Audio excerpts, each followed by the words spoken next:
Habíamos hablado ayer de los océanos, habíamos hablado de los grandes lagos, ¿no? Y su estructura general que estos tienen, pero hoy vamos un poquito a la hidrografía más renuente, donde en este caso la población utiliza, no solamente la población, sino que en este caso también lo utiliza el medio ambiente. ¿Ok? Bien, normalmente en Sudamérica ya hay una gran nomenclatura de fuentes o cuencas hidrográficas, las cuales pues van a ampliar o amplían, perdón, la megadiversidad que existe en la flora y en la fauna de dicha parte continental. ¿Ok? Ahora, dicho ya esta situación, ¿ok? ¿Qué son los ríos en sí?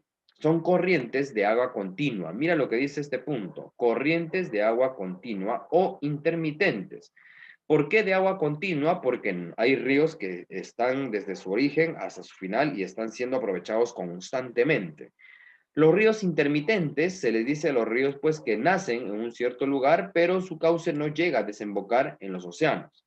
La mayoría, en este caso me atrevería a decir que el 90% de los ríos de cualquier lugar de parte del mundo siempre va a desembocar, en este caso, en los océanos. ¿Ok? Se desplazan por la gravedad hacia los terrenos más llanos, donde finalmente vierten sus aguas en un colector común, en un océano, que por lo general pueden ser, en este caso, mares, lagos, y hay que añadirle también ahí los océanos. ¿Ok? Ahora, ¿cuáles son los elementos de un río? ¿Ok? ¿Dónde nacen los ríos en sí? Los ríos pueden nacer de tres lados. ¿Ok? Pueden nacer, en este caso, de forma glacial. ¿Ok? Muchos de los ríos nacen en la famosa cordillera de los Andes. Estos ríos pueden desembocar en la parte del Océano Pacífico o pueden desembocar en la parte del Océano Atlántico. ¿Ok? Ahí está lo que se llama la vertiente del Atlántico y la vertiente del Pacífico. Otra forma de cómo los ríos se forman, ya de qué manera también los ríos se forman, es a nivel nival, o sea, por la fusión de las nieves. Hay algunos sectores en nuestro país, que son pocos, a diferencia de otros países donde se ven más, el hecho de que las nieves, ya constantemente en ese lugar, la nieve es perenne, ¿no? En este caso Estados Unidos, Canadá, en esos sectores, la nieve es perenne. Entonces, muchos ríos se forman a partir de las granizadas y en este caso de las nieves. ¿Ok? Y lo que sí se puede ver en el Perú es esto de aquí, la famosa formación pluvial, que es a través de las lluvias. Sobre todo en el sector sierra de nuestro país se fundan y se forman muchísimos ríos debido a la formación de las lluvias. Ahora, normalmente los ríos transportan agua dulce, ¿ok? Normalmente los ríos transportan agua dulce, no es como los océanos o como los mares, que en su mayoría pues son de agua salada. Estos en su mayoría son de agua dulce, lógicamente porque nacen en los glaciares o nacen a través de las lluvias o a través de la nieve. ¿Ok? Ahora, los cursos. Normalmente los ríos tienen formaciones y tienen cursos. Tenemos el curso superior, el curso medio y el curso inferior. Cuando se le dice curso superior, normalmente se encuentran en las montañas. O sea, un ejemplo aquí. Aquí está una cordillera y en este caso el inicio de un río, ya el inicio de un río se le llama curso superior. Se caracteriza en este caso por su pendiente pronunciada, porque existen cataratas y hay gran poder erosivo, o sea, el agua también empieza a erosionar las rocas. Entonces, debido a que están en una pendiente, ¿ya? Hay velocidad, están atraídos por la gravedad, erosiona el suelo, ¿ok? Se pueden formar cataratas, se pueden formar pongos por la velocidad que en este caso se pueda transmitir, por decirlo de esa forma, en la parte del curso superior. ¿Ok? Luego tenemos el curso medio. En el curso medio encontramos o se ubican en terrenos de menor pendiente. Hay velocidad de agua, ¿ok? En algunos es mayor, en algunos es menor, dependiendo de la ubicación en la cual estos se encuentren. Y todo curso superior de todo río va a dar la formación de valles interandinos. ¿Ok? Eso sí es algo característico de los cursos medios, que por lo general van a formar valles interandinos, que es muy importante. Entonces, tenemos acá el cerro, ¿ya? Acá su curso superior, todo esto es el curso superior, y luego la parte del desplazamiento, ¿ya? El curso medio. Gracias al curso medio, pues encontramos acá grandes cerritos por estos lados de acá y la agricultura por estos sectores, ¿no? Y los ríos. Recuerda que en los valles interandinos siempre los ríos están presentes, siempre, ¿ok? Listo. Y por último tenemos el curso inferior, ¿no? El curso inferior de un río se puede determinar en los terrenos llanos, de escasa pendiente, un desplazamiento más lento, ya se forman meandros y permite la formación de valles costeros. Ante esta situación, ya el curso superior es el curso más suave del río. No hay mucha velocidad. Si los ríos son profundos, son altamente navegables. Si son poco profundos, en este caso se utilizan muchísimo para la pesca también. En este caso, pues, se forman meandros. Los meandros son donde la población vive y muchos de estos cursos inferiores los encontramos en la selva baja, ¿ya? Anota eso, mucho del curso inferior se encuentra en la selva baja, ¿ya? Donde la población vive. Y en este caso, muchos de estos ríos también terminan siendo la formación de grandes valles costeros, ¿ya? Esos valles que encontramos sobre todo en la parte de Jiquetepec, en Piura, Tumbes, Chiclayo, Ica, ¿ya? Donde se encuentran esos valles costeros donde después se puede trabajar lo que es la parte de la agricultura.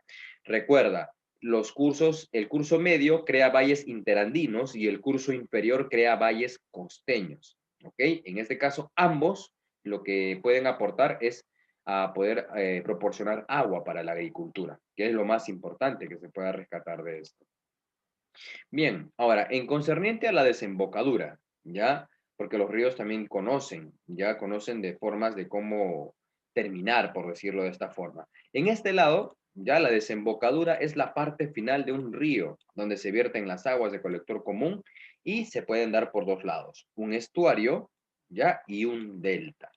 Se le dice a un estuario cuando de la desembocadura de un río se ensancha y se semeja a un gran embudo. Esto de acá, ya, esto de acá es un estuario, ¿ya? No te vayas a olvidar, esto de aquí es un estuario. O sea, cuando el río desemboca por un solo lado con una boca ancha, ¿ok? Y se le dice delta, ya se le dice delta cuando ésta se transmite o desemboca, por decirlo así, desemboca en varias ramales, como lo puedes ver acá. Esto es un delta, ¿ok? Cuando el río desemboca con varias ramitas, como lo puedes ver aquí en la imagen. A esto se le dice delta. ¿Ya? Esto es un delta.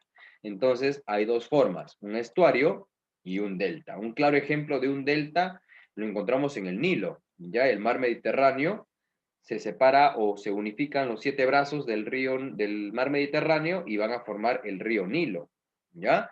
Forman el gran río Nilo y a ese delta se le llama el delta del Mediterráneo.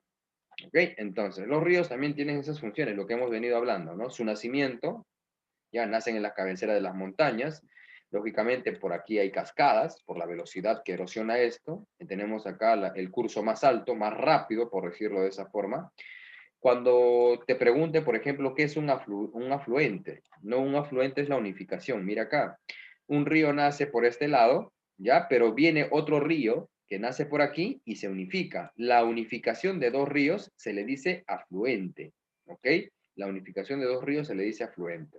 Luego tenemos el embalse, el lugar más ensanchado de un río. El curso medio, se forman meandros, acá la población puede vivir, encurvamientos, ¿no? Y en este caso, pues encontramos ya el sector de desembocadura, que es el curso bajo. Todo curso bajo, por naturaleza, siempre ya está a punto de desembocar en un determinado lugar. ¿Ok? Listo. Ahora, la cauce, lo que más nos llama la atención, la cauce. La cauce es la cavidad o canal donde transitan las aguas o se transporta el río. En este caso, se pueden decir cauce de forma profunda o cauce de forma superficial. Entonces, es la cavidad por donde el río se traslada. Ahora, recuerda esto, los ríos por naturaleza constantemente van erosionando el lugar por donde van transitando. El agua erosiona. Entonces, un río puede nacer con una desembocadura pequeña, pero con el tiempo esa desembocadura o ese cauce se va ensanchando, ¿ok? Y eso se debe a que el agua va erosionando los costados y va ampliando su situación de transporte, ¿ya? Luego de eso tenemos lo que es el caudal, ¿ok? El caudal es la cantidad o volumen de agua que transporta dicho río. En este caso, eso se va a dar por ciertos tiempos climatológicos. Algo rápido, cuando tú te vas acá al centro de Lima, vas a atravesar el río Rímac. No tú atraviesas el río Rímac. Y hay temporadas donde ese río ni siquiera tiene agua. Pero hay temporadas donde ese río está, lógicamente, con un caudal muy elevado. Y eso se debe a que si en la sierra está en invierno, todo el material hidráulico de agua que está desembocado en la sierra va a venir y se va a trasladar por todos los ríos, en este caso de la costa, y van a desembocar en el Océano Pacífico. ¿Ok? Entonces, normalmente hay muchos ríos ya con un gran caudal, los cuales pueden ser navegables, como también hay ríos de bajo caudal, en este caso pues solamente son utilizados para la pesca o en este caso por ciertas especies animales también para poder subsistir.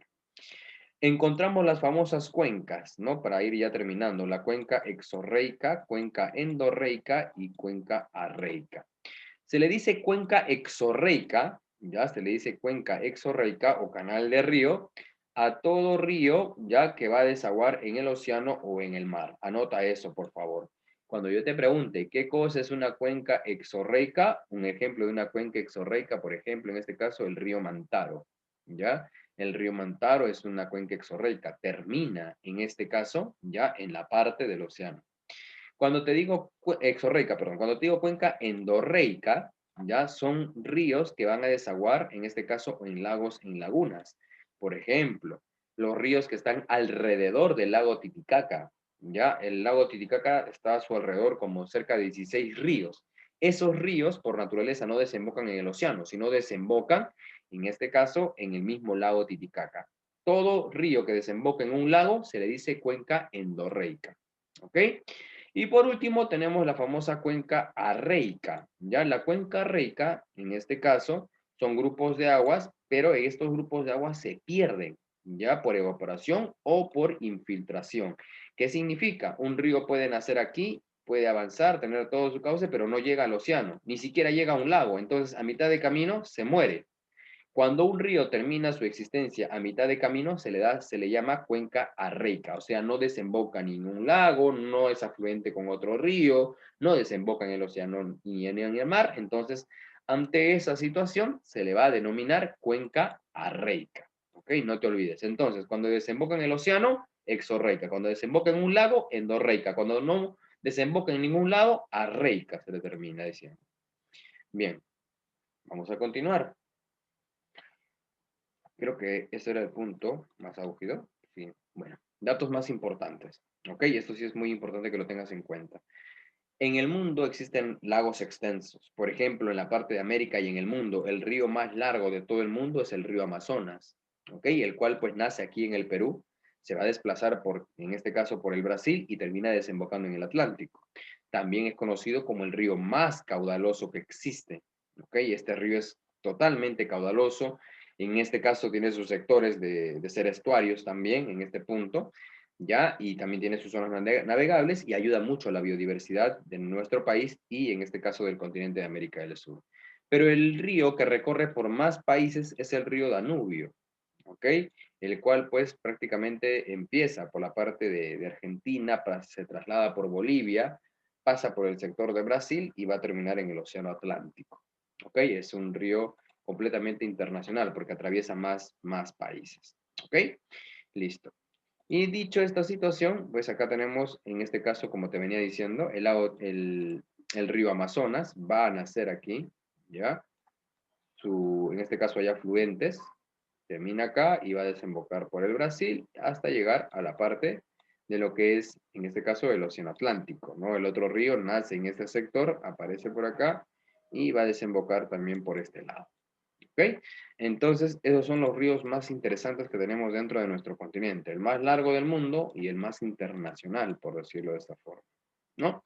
Y bien, bueno, la tarea no lo vas a hacer porque eso no está en la diapositiva, o si está, no lo hagas porque no es necesario, pero bien, entonces, ahora, hemos analizado la importancia, ¿no? Hemos analizado cómo es que nacen, cómo es que tienen su cauce, cómo desembocan, para qué se utilizan, ¿no? En la formación que tienen estos ríos. Pero la pregunta para colocar un 20 antes de retirarnos y terminar la clase sería, la gran pregunta es el día de hoy y espero una respuesta viable. La pregunta es, si nosotros tenemos grandes cuencas hidrográficas como los ríos, ¿cuál es la labor del hombre ante este espacio geográfico como los ríos? ¿Cuál es la función del hombre ante los ríos, jóvenes? La pesca, Ok, tenemos la pesca por un lado, pero otra parte. Alimentar a las plantas que están cerca. Muy bien. Por el limo. Cultura. Ok, muy bien. ¿Algo más? el Phantom, El plancton lo utilizamos más en el océano. El limo. Ok, muy bien, el famoso limo, muy bien, Grace. ¿Alguien más? Ahora, si sabemos que los ríos son contaminados, son totalmente contaminados los ríos en el Perú y son los más utilizables. Por eso te aconsejan que no tomes agua del caño. ¿Te has preguntado alguna vez por qué tu papá te dice no tomes agua del caño? Por lo siguiente, porque el agua que proviene de la cañería, lógicamente proviene de los ríos. Y tú sabes que la gente de la selva o la sierra hacen sus necesidades en esos lugares, botan basura en esos lugares. ¿Ya? Entonces, mucho de esos tiene que pasar por el filtro de purificación, pero se ha comprobado que ese filtro de purificación no es 100% saludable. Entonces, un vaso de agua, ¿ya? Y tú sabes que los restos fecales de una persona se pueden esparcer en pequeñas miniaturas. Entonces, nos han dicho, y eso está bien comprobado, de que si tú tomas agua directamente del caño, estarías bebiendo restos fecales de otras personas, porque en este caso el purificador del agua no es 100% tratable, por decirlo de esa forma. Por eso te dicen, hierve el agua, hierve constantemente el agua, toma agua hervida, porque ahí se mueren las bacterias, los restos fecales. Entonces, y por lo que veo por las caras, dejen de tomar agua de caño, ya, porque si no estarías consumiendo. Y es por eso que existen enfermedades, muchachos. Tengan mucho, pero mucho, mucho cuidado, por favor. Sí, tengan muchísimo cuidado. Ahora ya sabes, es un dato. Si quieres, búscalo en internet, búscalo en YouTube. Normalmente cuando las personas utilizan estos ríos y los ríos que pasan por acá y el agua potable que llega a nuestros caños, es porque vienen alimentadas de estos grandes ríos. Entonces, y ese purificador de Sedapal, pues tú ya te has dado cuenta, cuando se ha inundado, hecho la parte de Chosica, ¿no han visto todo el sistema de basura que recoge Sedapal en transportar el agua para llevar agua a las casas? Bueno, ya imagínate, pues si ahí se transporta animales muertos, se transporta basura, se transporta restos fecales, imagínate qué es lo que estás tomando en el caño. Así que ten mucho cuidado, por favor. ¿Ok? Bien. ¿Habrá alguna pregunta, alguna consulta antes ya de poder retirarnos y terminar con total antelación nuestra clase del día de hoy? ¿Consultas, dudas, chicos?